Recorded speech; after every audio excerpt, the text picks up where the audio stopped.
Before I start, I would like to acknowledge the fact that I have just moved to Canada, and I'm currently in a place, called Kelowna, which is part of the one of the unceded territories of native Silic people. And yeah, this is the first time I'm doing this, but I think it's very necessary to acknowledge the fact that yeah, I I live and work here in an unceded territory of the Silic people.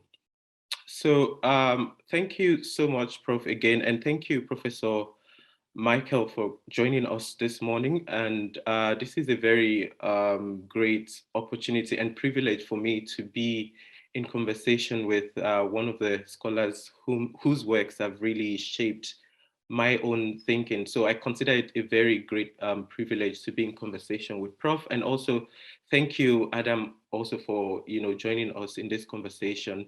And this is a conversation that we've been having, Adam, in our trauma studies group, and I just see it as a continuation of that. So what I'm going to be doing today is just to read from a note which I've prepared, and I have titled it "Toward a Full Spectrum Rethinking of Trauma: Insights from Michael Rothberg's Works." How does one engage with the works of Professor Michael Rothberg, one of the leading and finest scholars of cultural memory studies? How does one even keep pace with his high level of erudition? As someone who has read most, if not all, of Rothberg's works, I am particularly appreciative of his unrivaled ability to formulate and structure arguments in the most sophisticated yet lucid way. I appreciate how he effortlessly picks loopholes in established knowledges and how he revisits putatively stalled arguments with refreshing perspectives. His works boldly challenge our proclivity to absolutize concepts and free us from the shackles of dichotomous thinking. From traumatic realism to multidirectional memory in 2009, traumatic realism in 2000 and in the year 2000, and to implicated subject in 2019, Rothberg has consistently provided us with new vocabularies and formulas for dealing with otherwise complex memory equations.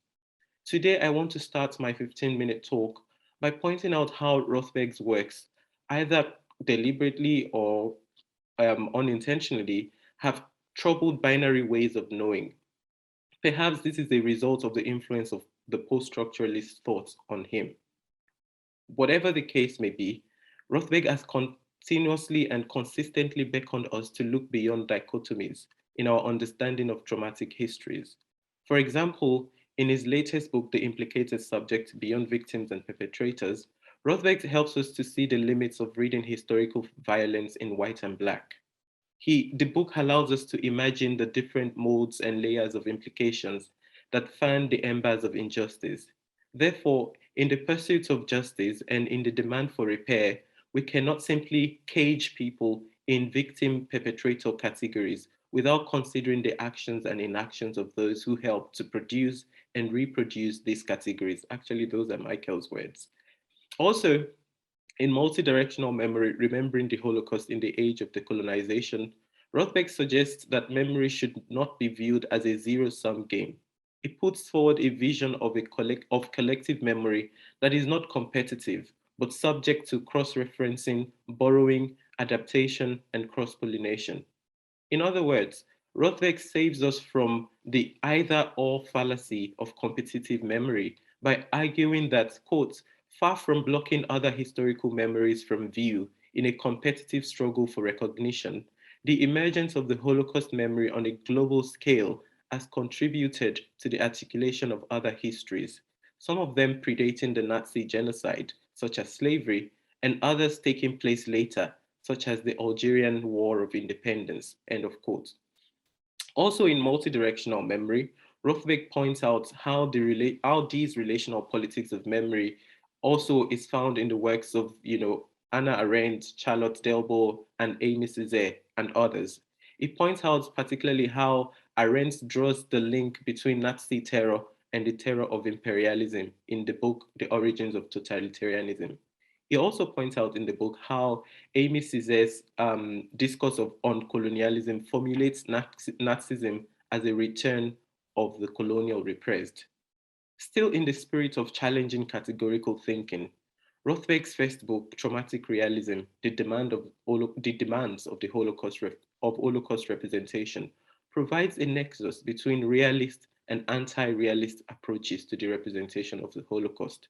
He notes that the realist approach, which is common among historians and other scholars in social sciences, provides a view of the Holocaust trauma as knowable. And this knowability can be transformed into a familiar mimetic world. The anti realist approach, on the other hand, provides a view of the Holocaust and its traumas as unknowable. This approach, which is common in literature, philosophy, and psychoanalysis, assumes that the Holocaust cannot be captured in any traditional representational schemata. Rothberg's concept of traumatic realism is therefore an important intervention which helps to bridge the gap between these two antithetical schools of thought. Rothberg's traumatic realism mediates between the realist and the anti-realist approaches to Holocaust studies. It puts forward a vision of trauma that is both knowable and unknowable. It presents the possibility of viewing the traumatic as an intersection of the ordinary and extraordinary, the extreme and the everyday, the psychological and the social, the collective and the individual, the structural and the cultural, the material and the incorporeal. Rothberg further explains in Traumatic Realism that the lack of an interdisciplinary space of dialogue is partly responsible for this double and divided vision of trauma. That is to say, the trauma discourse can benefit immensely from interdisciplinary ways of knowing. I suppose someone will think that there is nothing new in this position because trauma has always been studied across multiple disciplines. However, we need to understand that there is a significant difference between interdisciplinarity and multidisciplinarity. So far, there have been multidisciplinary efforts at defining and understanding trauma, but that is not enough. There has to be sustained interdisciplinary dialogues and interdisciplinary understandings, which transcend methodological differences. According to Rothberg, it is when this is achieved that we can fully understand and see that trauma has the capacity to illuminate methodology, not the other way around. While Rothberg's arguments in traumatic realism are very relevant for post-colonial studies, it was only later in his works that post-colonialism featured prominently in his articulation of trauma and memory. The most obvious example, of course, is multidirectional memory, but really it was his seminal essay, Remembering Back, Cultural Memory, Colonial Legacy, and Post-Colonial Studies, published in 2013 in the Oxford Handbook of Post-Colonial Studies, that Michael really lays out the nexus between memory and the post-colony. In addition to that, even before the publication of Multidirectional Memory in 2009 and Remembering Back in 2013, Rothberg wrote an essay titled Decolonizing Trauma as part of a special issue called Postcolonial Trauma Novels, edited by Steph Krabs, whom I think is here this morning, and Gert uh, Boelen in 2008. It was in that essay that Rothberg really fleshed out his thoughts on postcolonial trauma. These thoughts were later revisited and revised in another 2013 essay called Trauma for Implicated Subjects, which was part of an edited book called The Future of Trauma Theory. Because the Center for Historical Trauma and Transformation is concerned with questions around the future of trauma as well as decolonizing trauma, the rest of my talk focuses on Rothberg's Decolonizing Trauma and Trauma for Implicated Subjects. In these two essays, we notice Rothberg's somewhat skeptical embrace of the post-colonial trauma theory. By, by skeptical embrace, I mean that while Rothberg agrees with some of the tenets of post-colonial trauma theory, he is critical of others. Particularly in decolonizing trauma, Rothberg notes that, quote, as we proceed in the project of rethinking trauma studies, we need to be careful about repeating the dead ends of earlier debates and reproducing the terms and frameworks that we set out to disable, end of quote. In this essay, I think Rothberg is faulting the hyper-particularity that many studies on post-colonial trauma tend to religiously embrace. I also think that Rothberg is trying to call attention to the us versus them, West and the rest articulations of trauma in the post-colony. Rothberg invites us to think about what we mean when we throw around the term the West. Does it include the Irish and the European Jewry? Is the West homogeneous? Is the post-colonial condition itself homogeneous? Are these categories stable and unchanging? In addition to this, in decolonizing trauma, Rothberg writes that, quote, the West and the non-West binary cannot explain the situation in South Africa. This I am particularly curious about, and I'm hoping that it would explain and expand upon it in our conversation today. In this essay, he notes that the idea of the West does not ultimately serve the interest of post-colonial critique. After all, Kathy Caruth has led us to believe that trauma itself may provide the very link between cultures, and that history, just like trauma, is never simply one's own, but is the way we are implicated in each other's trauma. Therefore, the hyper-local, hyper-particular emphasis of post-colonial trauma theory might make us lose sight of our entangled histories, as well as our transhistoricities. In essence, Rothberg is making a point that, quote, asking for cultural and historical specificity is not enough, and that we can only maintain trauma as a theoretical category by recognizing overlaps and similarities across the historical and the cultural context that we study. My question here, though, is how do we think about multidirectional legacies of trauma without losing sight of the differentials and hierarchies of power in the articulation or even silencing of subaltern traumas? How does this undermine or lessen the burden of imperial atrocities?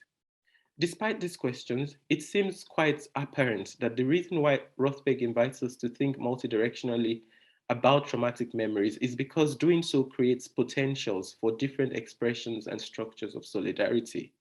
Rothberg, in both Decolonizing Trauma and Trauma for Implicated Subjects, notes that we may have been conflating the distinction between a victim and a traumatized subject. That is, a victim may not necessarily suffer trauma, and a traumatized person may not necessarily be a victim. I think this conflation stems from how we have over moralized trauma and even ontologized trauma to the extent that for some of us, it is inconceivable that perpetrators can be traumatized subjects too.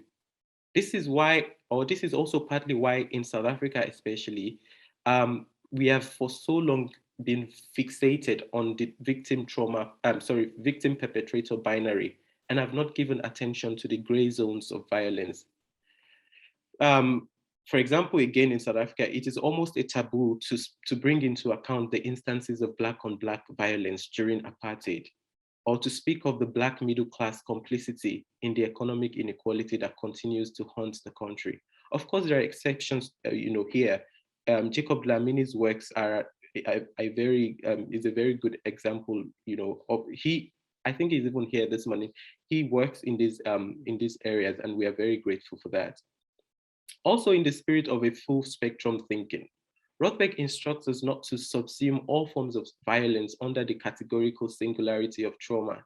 He says, quote, in the face of the paradoxical need to pluralize trauma while recognizing the limits of its applicability, I would like to suggest that we think of the trauma category as necessary, but not sufficient for diagnosing the problems that concerns us as scholars and human beings.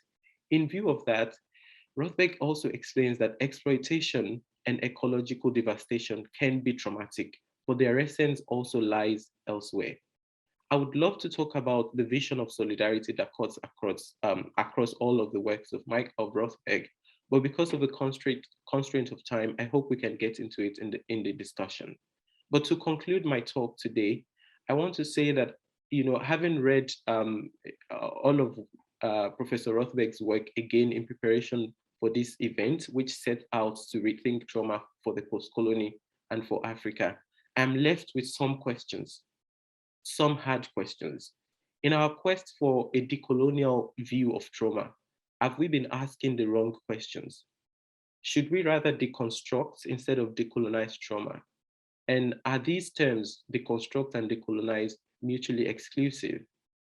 And I think that by the time we are done decolonizing trauma, perhaps the word trauma itself might not be useful. Or to put it differently, by the time we are done decolonizing trauma, would the word trauma still be useful? Thank you.